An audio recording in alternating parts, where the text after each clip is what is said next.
कथा प्रारंभ होत है। सुनहो वीर हनुमान, आसन आए विराजिए प्रभु। तेज पुंज बलवान सियावर, रामचंद्र जी की जय। पवन सुत हनुमान जी की जय।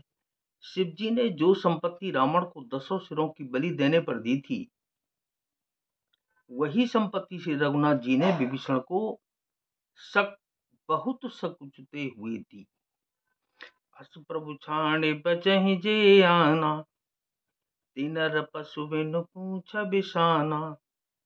निज जन जाने ताहि अपनावा, प्रभु स्वभाव कपि कुल मन भावा। ऐसे परम कृपालु प्रभु को छोड़कर जो मनुष्य दूसरे को बचते हैं, वे बिना सींग पूंछ के पशु हैं।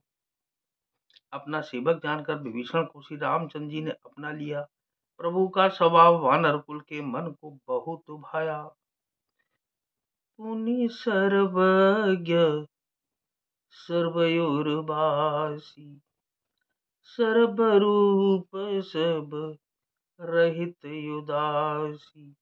बोले बचन नीति प्रतिपालक, कारण मनुज दनुज कुल घालक।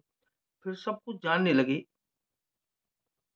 सबके हृदय में बसने वाले सर्वरूप, सब रूपों में प्रकट, सबसे रहित, उदासीन कारण से भक्तों पर कृपा करने के लिए मनुष्य बने हुए तथा राक्षसों के कुल का नाश करने वाले श्री राम जी नीति की रक्षा करने वाले वचन बोले। सुन कपीस लंकापति बीरा, के विधि तरिय जलधि गंभीरा। संकुल मकर रग जस जाती, अति अगाध दुस्तर सब भांति। हे वीर, वानरराज सुग्रीव और लंकापति विभीषण, सुनो, इस गहरे समुद्र को किस प्रकार पार किया जाए। अनेक जाति के मगर, सांप और मछलियों से भरा हुआ यह अत्यंत अथाह समुद्र पार करने में सब प्रकार से कठिन है।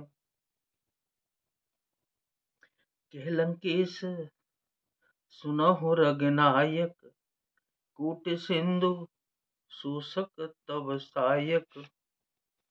यद्यपि तदपि नीति यस गाई, विनय करिय सागर सन जाई। विभीषण जी ने कहा कि हे रघुनाथ जी सुनिए, यद्यपि आपका एक बाण ही करोड़ों समुद्रों को सोखने वाला है, सोख सकता है, तथापि नीति ऐसी कही गई है कि उचित यह होगा कि पहले जाकर समुद्र से प्रार्थना की जाए। प्रभु तुम्हार कुल गुरु जलधि, कहीं उपाय विचार। बिन प्रयास सागर तरे, सकल भालु कपि धारि। सियावर रामचंद्र जी की जय। पवन सुत हनुमान जी की जय। हे प्रभु, समुद्र आपके कुल में बड़े पूर्वज हैं, वे विचार कर उपाय बतला देंगे। तब रीछ और बाणों की सारी सेना बिना ही परिश्रम के समुद्र के पार उतर जाएगी। सखा कही तुम नीके उपाही, करिय दैव जो होई सहाही। मंत्र न यह लक्ष्मण मन भावा, राम बचन सुने अति दुख पावा। श्री राम जी ने कहा कि हे सखा, तुमने अच्छा उपाय बताया, यही किया जाए। यदि दैव सहायक हों, यह सलाह लक्ष्मण जी के मन को अच्छी नहीं लगी। श्री राम जी के वचन सुनकर तो उन्होंने बहुत ही दुख पाया। नाथ दैव कर कवन भरोसा, सोसिय सिंधु करिय मन रोसा। कादर मन कहूँ एक अधारा, दैव दैव आलसी पुकारा। लक्ष्मण जी ने कहा कि हे नाथ, दैव का कौन भरोसा, मन में क्रोध कीजिए, ले आइए और समुद्र को सुखा डालिए। यह दैव तो कायर के मन का एक आधार, तसल्ली देने का उपाय है। आलसी लोग ही दैव दैव पुकारा करते हैं। सुनत बिहसी बोले रघुबीरा, ऐसे ही करब धरौ मन धीरा। अस कहि प्रभु अनुजहि समुझाई, सिंधु समीप गए रघुराई। यह सुनकर श्री रघुवीर हंसकर बोले कि ऐसे ही करेंगे, मन में धीरज रखो। ऐसा कहकर छोटे भाई को समझाकर प्रभु श्री रघुनाथ जी समुद्र के समीप गए। प्रथम प्रणाम कीन सिरुनाही, बैठे पुण्य तट दर्भ डसाही। जब विभीषण प्रभु पै आए, पाछे रावण दूत पठाए। उन्होंने पहले सिर नवा कर प्रणाम किया, फिर किनारे पर कुश बिछाकर बैठ गए। इधर ज्यों ही विभीषण जी प्रभु के पास आए थे, त्यों ही रावण ने उनके पीछे दूत भेजे थे।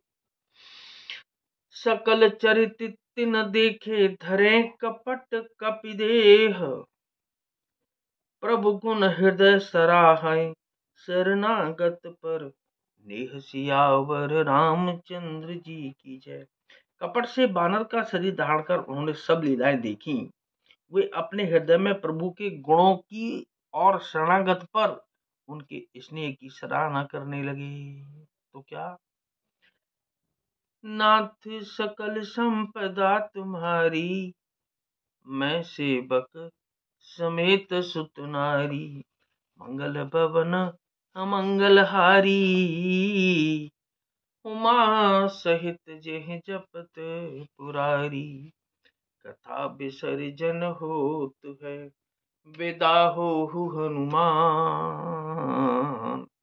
राम लखन और जानकी मैया, सदा करें कल्याण। सियावर रामचंद्र जी की जय, पवन सुत हनुमान जी की जय।